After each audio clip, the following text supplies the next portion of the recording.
Pernahkah kamu merasa hidupmu terlalu berat untuk bermimpi besar? Bagaimana kalau aku ceritakan kisah tentang seorang anak yang menjual gorengan di pinggir jalan, tapi akhirnya mengenakan jas putih dokter? Ini bukan dongeng. Ini kisah nyata tentang Rahmat, anak tukang gorengan yang membuktikan bahwa kemiskinan tak pernah bisa mengubur mimpi. Jangan lupa klik tombol subscribe, like, dan nyalakan loncengnya, biar kamu gak ketinggalan video terbaru dari channel ini. Rahmat lahir di sebuah kampung kecil di Jawa Tengah. Ayahnya membuat gorengan setiap pagi, dan Rahmat kecil ikut membantu menjual di sekolah. Uang hasil jualan tak seberapa, cukup untuk beras dan minyak goreng. Tapi setiap kali lewat di depan puskesmas, matanya terpaku pada seragam putih dokter yang lewat. Dia pernah berkata pelan kepada ibunya, "Bu, suatu hari Rahmat juga pengen pakai baju itu."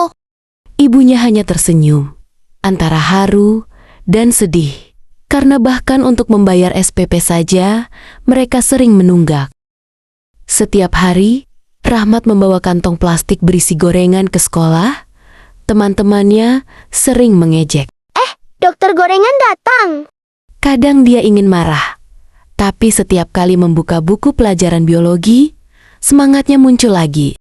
Guru IPA-nya, Bu Sari, sering memperhatikan Rahmat yang selalu duduk paling depan. Suatu hari, Bu Sari menemuinya dan berkata, "Kamu tidak perlu pintar karena lahir dari keluarga kaya. Kamu cukup berjuang lebih keras dari mereka." Kata-kata itu menempel di kepalanya bertahun-tahun. Saat SMP, ayah Rahmat jatuh sakit. Tidak bisa lagi menggoreng seperti dulu. Rahmat harus menggantikan. Dia mulai bangun jam 4 pagi, menggoreng tempe, bakwan, dan tahu isi. Jam 7 pagi, dia ke sekolah dengan aroma minyak di bajunya.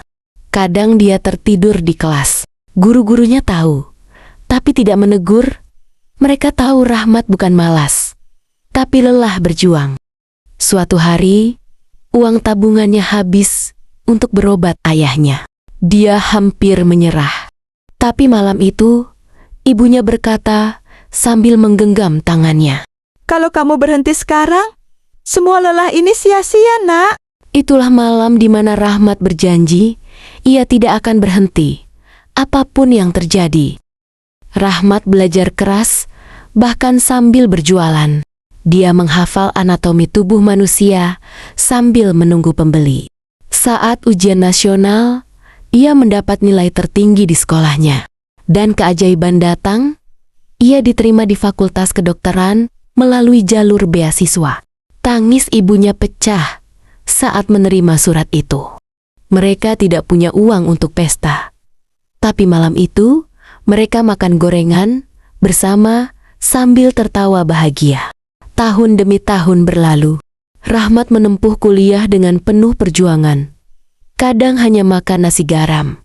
Kadang tak punya ongkos ke kampus. Namun ia terus berjalan. Hari wisuda tiba. Ketika ia mengenakan jas putih dokter untuk pertama kalinya, ia menatap foto ayahnya yang sudah tiada dan berbisik, "Pak, Rahmat sudah sampai?" Ia tak hanya jadi dokter, tapi mendirikan klinik gratis untuk anak-anak miskin di kampung halamannya. Bajunya kini putih bersih, tapi tangan itu tetap hangat. Tangan seorang penjual gorengan yang tak pernah lupa dari mana ia berasal. Hidup Rahmat membuktikan satu hal. Kemiskinan bukan alasan untuk berhenti bermimpi. Mimpi itu bukan milik orang kaya. Mimpi adalah milik mereka yang berani melawan kenyataan. Dan Rahmat adalah bukti bahwa orang kecil pun bisa bermimpi besar.